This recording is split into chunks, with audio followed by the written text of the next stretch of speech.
आत चरावे, चाले गेले विसरून जावे, पुढे पुढे चालावे, जीवन गाणे गात चरावे, जीवन गाणे गात चरावे.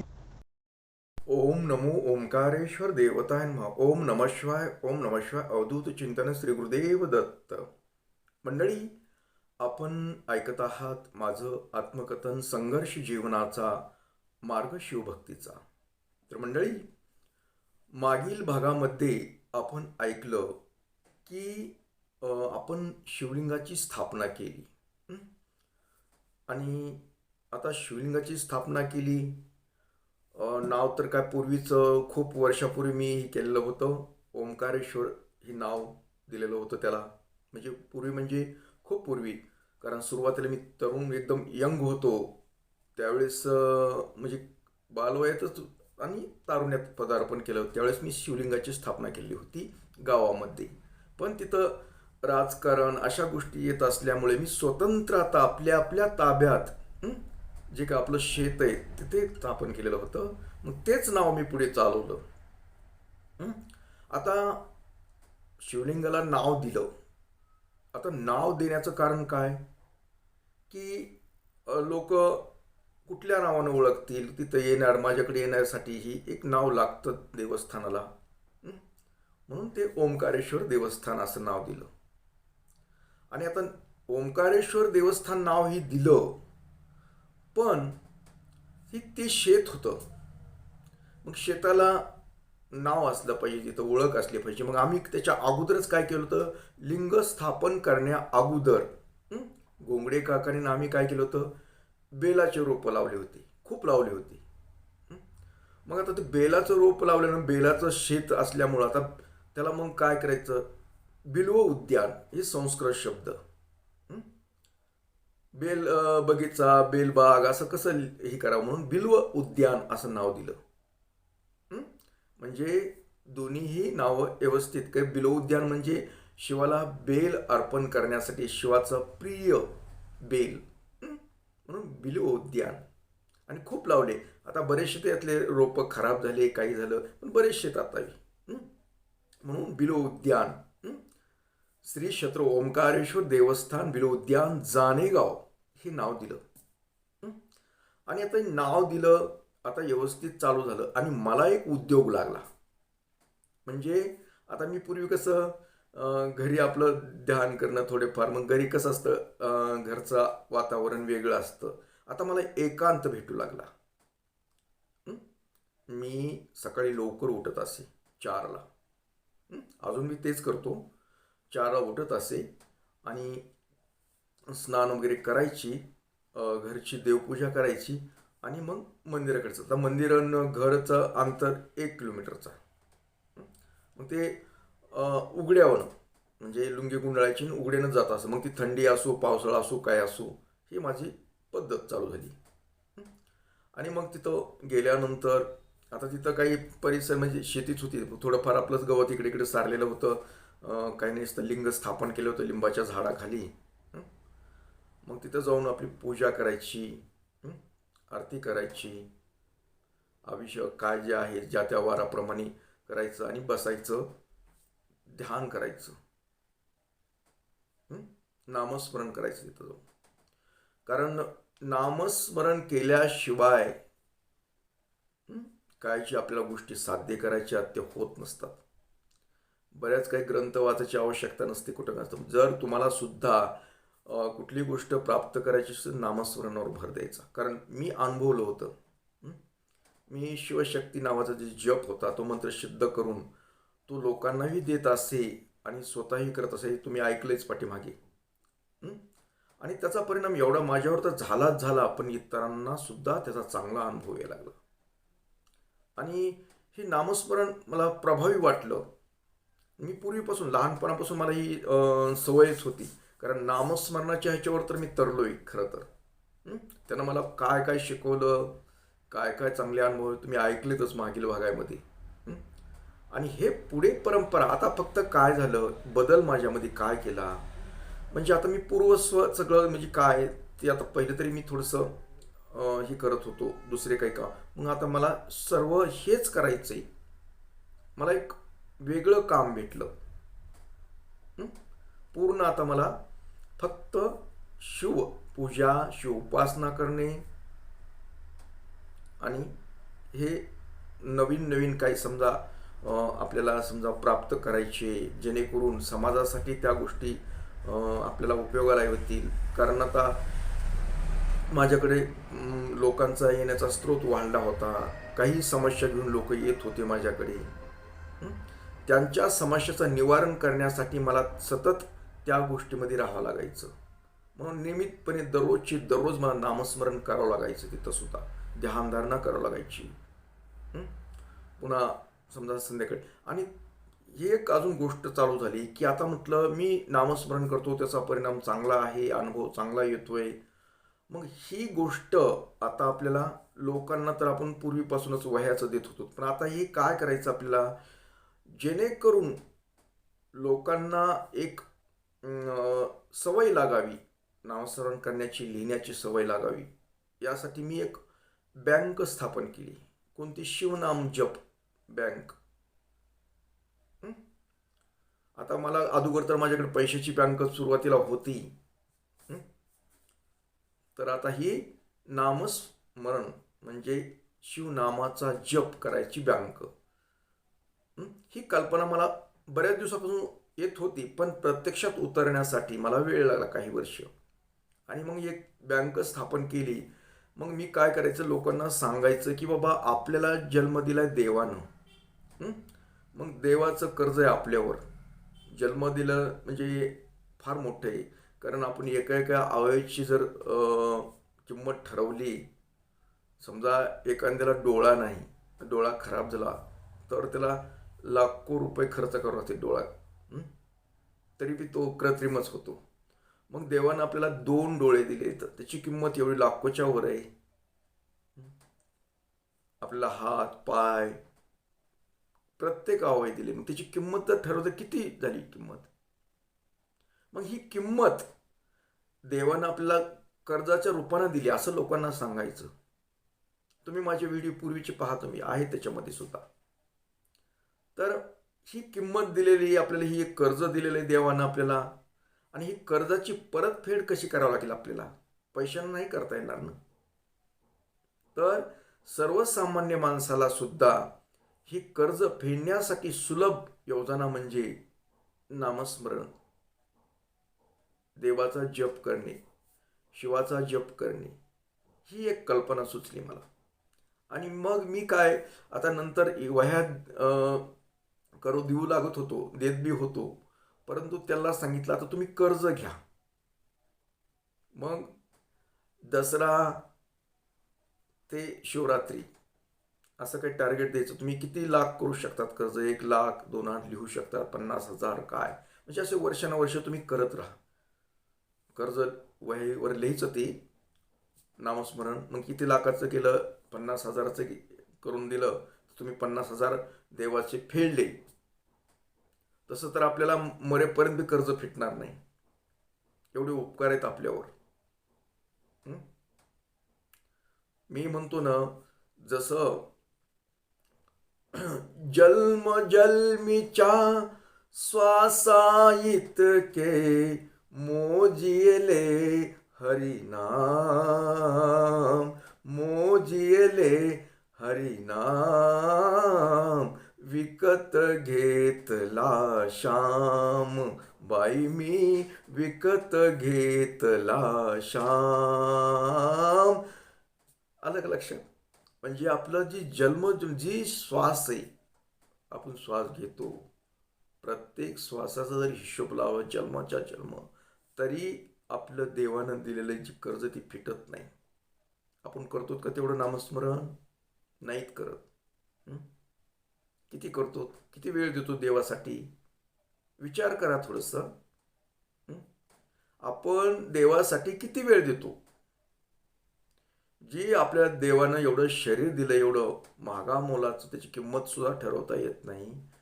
त्या शरीराची आपण किंमत परतफेड करतोय का? नाही करत. मग तुम्ही परतफेड करत नाहीत म्हणून तर आपल्याला आजार आहेत ना. मग काही नाही. देवानंच आपल्याला हे दिले चांगलं शरीर, आणि आपल्या ह्या काही चुकीमुळं आपण चुकीचे खानपान करतो, काही करतो, म्हणून ती खराब करतो आपण. देवानं दिलं तर देवाकडे तुम्ही नामस्मरणाचं भर ठेवा, तुम्हाला आजार होणार नाही. तुमचं शरीर जसंच तसं राहील. आहे का नाही? मग ही जी आयडिया, ही जी कल्पना आहे मला सुचली, आणि मी लोकांना तशा पद्धतीनं सांगू लागलो की देवानं आपल्याला ही कर्ज दिलं, एक शरीर दिलेलं आहे आपल्याला, आणि या शरीराचे कर्ज फेडण्यासाठी आपल्याला नामस्मरण करावं लागेल. आणि नामस्मरणासाठी तुम्ही ही कर्जाची बँक, तुम्हाला कर्ज देणारी बँक शिवनाम जप बँक म्हणून एक आपण स्थापन केली. आणि त्या शिवनाम बँकेतून आपण कर्ज घ्यायचं. मग कर्ज मी देत असे त्यांना, आणि त्या कर्जासाठी कागदपत्र काय लागत होते, अजून मी करतो, देतात लोक, करते तर श्रद्धा, विश्वास, ह्या गोष्टी लागतात त्या बँकेतून कर्ज घेण्यासाठी. आणि ही कर्ज आमची बँक देते, आणि तुम्ही त्या बँकेचं कर्ज लिखित स्वरूपामध्ये आम्हाला परतफेड करायची. कारण त्या बँकेचं व्यवस्थापन ही माझ्याकडे ना. कारण मी शिवाचा जवळचा, म्हणून मला त्यांनी नोकरी लावलंय. बिनपगारी फुलाधिकारी मी. मला पगार काय देतो? मला पगार देतो शिव. कोणती पगार देतो? की तू ज्या कस्टमरला सांगशील, आणि त्या कस्टमरचं जे काम होईल, काय होईल, तो आनंदी होईल. आणि त्यानं जो तुम्हाला दुवा मागितला, तो दुवा दिल्यानंतर तो आनंदी होईल, तेच तुझी पगार आहे. अशा पद्धतीनं ही शिवनाम जप बँक मी स्थापन केली. आणि मग त्या बँकेतून पुन्हा नंतर तुम्हा लोकांना सुद्धा मी कर्ज देत होतो. यूट्यूबद्वारे जोडलेले लोक आहेत त्यांना सुद्धा मी लिहायला लावत होतो नंतर. पण अगोदर हे लोकल ठिकाणीच चालू होतं, त्याच्या शाखा नव्हती, काही नव्हती. आता खूप मोठं झालेलं आहे ती बँक. आपल्याकडे खूप लोक कर्ज घेतात शिवनाम जपाचं. मग त्याच्याद्वारे मग आपण शिवनाम, ओम नमो ओंकारेश्वर देवताय नमः, ओम नमो ओंकारेश्वर देवताय शरीर बाधा निवारण कुरु कुरु स्वाहा, हे नामस्मरण करण्यासाठी, शिव जप देण्यासाठी देतो. ओम नमः शिवायचा जप देतो कर्ज स्वरूपात. मग लाखो किती काय घ्यायचं ते घ्या, आणि परतफेड करा. अशा पद्धतीनं शिवनाम जप बँकेची स्थापना झाली. म्हणजे स्थापना अगोदरच होते, परंतु चांगलं कार्य करायला चालू झालं तेव्हापासून. कारण आता मंदिर तर तिथं काही नव्हतं, फक्त शिवलिंगाची स्थापना झाली होती. आणि माझं नियमितपणे येणं जाणं चालू झालं. दररोजचं मला एक रुटीन, म्हणजे माझा वेळ त्याच्यामध्ये देऊ लागलो मी खूप. आणि वेळ देत असताना सुद्धा मला खूप काही चांगले अनुभव यायला लागले. जसं जसं माझ्यामध्ये ही नामस्मरणाची स्पीड वाढली, जास्त वेळ दिलो, तसं माझ्या शरीरामध्ये एक वेगळी शक्ती, एक ऊर्जा निर्माण झाली. ही मलाच कळत होती, इतराला त्याचं काय सांगता येते. फक्त मी समजा माझ्याकडे आलं काही, जे समजा माझ्या अंतर्गत मनाने मी कुणाला काय सांगितलं, कारण आतून मला देव बोलत होता, आणि मी जे सांगतो ते आता खरं होत होतं. तसं तर ही शक्ती मला पूर्वीपासूनच थोडीफार होती. पण त्या शक्तीमध्ये, वाचाशुद्धी शक्तीमध्ये खूप काही प्रगती होऊ लागली. आणि त्याचे पत्ते असतात. वाचाशक्ती ज्यावेळेस येते आपल्याकडून, त्यावेळेस त्याचे पत्ते असतात. आणि ते पत्ते पाळण्यासाठी मला वेळ भेटत होता. नियमितपणे नामस्मरण करले, शिवाचं नामस्मरण करले. वेगवेगळे मंत्र असतात, त्या मंत्राचं नामस्मरण करणं, त्याचं दररोजचे दररोज करणं, पूजा अर्चा, ह्या गोष्टी करत करत मग, आणि आपल्या हातून काही चुकीचं काही घडू नये. आपण सगळ्यांना सन्मार्गाने लावावं, सगळ्याचं भलं व्हावं. कधीही आपलं हातून काही वाईट कर्म घडू नये. वाईट होणे कुणाचं, ह्या गोष्टीची जरा काळजी घ्यावी लागते. कारण आपण महाराज झालो म्हणून काही करायचं आणि काही करून नाही चालत. हं? म्हणजे असे बरेचसे पत्ते असतात ना, हे पत्ते पाळायचं शिकलो मी अजून खूप काही. आणि हे कशामुळं घडत होतं, मी जास्तीत जास्त या उपासनेमध्ये वेळ देत होतो, शिव जप नामामध्ये वेळ देत होतो. सतत उठता बसता, ज्यावेळेस कोणी लोकांना बोलतोय त्यावेळेसच बंद. एरवी चालूच असं, वेळ असला घरगुती काही काम असलं इकडलं असलं, तिथं झाडलोट करायलो, गवत कापायलो, कुठं काही करायलो, तिकडे साफसफाई करायलो, तरी चालू असायचं. म्हणजे तिथला जो भाग आहे तो एरिया आहे शेतीवाडीचा तिथला जो, तिथं सतत नामस्मरण होत राहिलं. आणि तुम्हाला सांगतो बऱ्याच वेळेस काय होत असतं, आपण ज्या ठिकाणी नामस्मरण करतो, पूजा अर्चा करतो, तिथला परिसर ऑटोमॅटिक एक प्रसन्न तयार होतो. माझ्याकडे खरं पाहिलं तर अजून एवढं काही मोठे बांधकाम वगैरे तसलं काही प्रकार नाही. पण माझ्याकडे तिथं सुद्धा आता मी मंदिरामध्ये खूप दुरून येतात लोक, खूप दुरून येतात.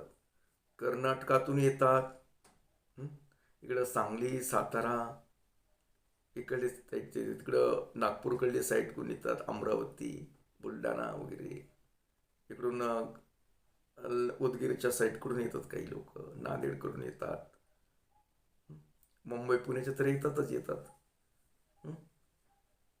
म्हणजे आणि संपर्क, आणि त्यांना काहीतरी तिथून आल्यानंतर काहीतरी आनंद भेटतो, समाधान वाटतं. आता इकडे पुण्याकडून नगरकडल्या साईडकडले येतात, पण प्रत्येक जण इथं आल्यानंतर म्हणतो खूप छान वाटते.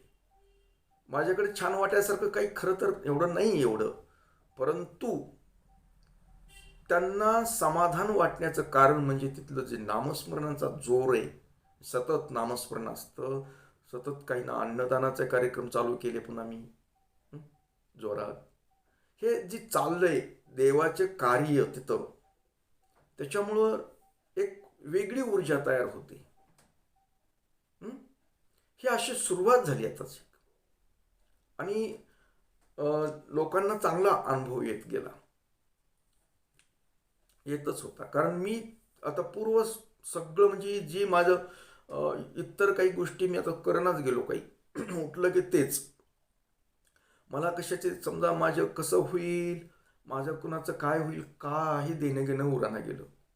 म्हणजे माझं ध्येय फक्त शिव याचंच करायची उपासना, देवदेव करण्याच्या व्यतिरिक्त देवासाठी काय लागतं त्या गोष्टी करायच्या, बाकी काही डोक्यात नसत. हे चालू झालं आतूनच. आणि ही ऊर्जा मला खूप कामाला यायला लागली.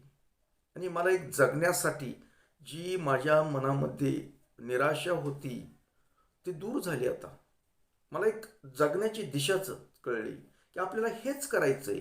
फक्त शिवाचं जे शिवालय देवस्थान आहे इथेच भर द्यायचं, आपलं सर्वस्व हीच आहे आता. आणि ह्यातच काय जे करायचंय ते हेच करायचं. आता इतर काही गोष्टी डोकंच लावायचं नाही. बस हे मनामध्ये फिट्ट झालं आणि जगण्याला एक आनंद भेटू लागला.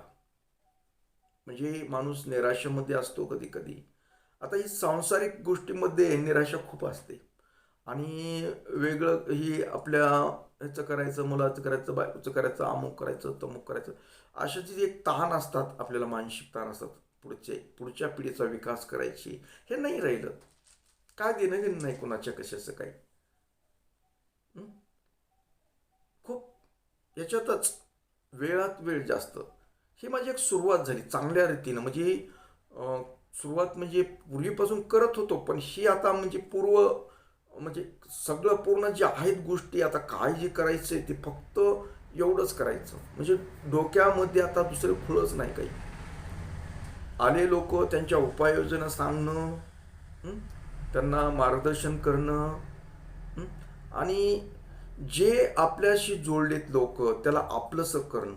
आपलंसं करणं म्हणजे ते आपलेत. आता ही नाते, रक्तातले नाते वगैरे ही प्रकार माझ्याकडे राहिला. अगोदर बी नव्हतं मला जास्त काही. फक्त आता जी माझ्याशी जोडलेत, आपण पूर्ण त्याला विश्वासानं बोलायचं.